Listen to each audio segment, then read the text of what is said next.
కుటుంబం పట్ల బాధ్యత కలిగినటువంటి తండ్రిగా, తల్లిగా మోషే యొక్క పాత్ర మనం ఖచ్చితంగా తీసుకోవాలి.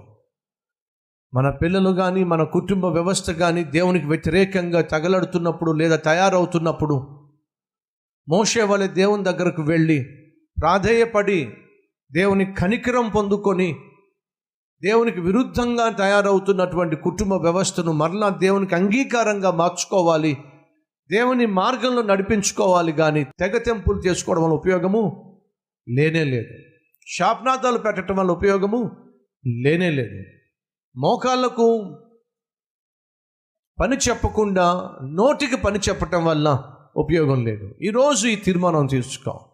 నా కుటుంబంలో కావచ్చు, నా ఉద్యోగంలో కావచ్చు, నా వ్యాపారంలో కావచ్చు, ఏ సమస్య వచ్చినా, ఎన్ని సమస్యలు వచ్చినా నేను నా నోటికి పని చెప్పకుండా నా మోకాళ్ళలో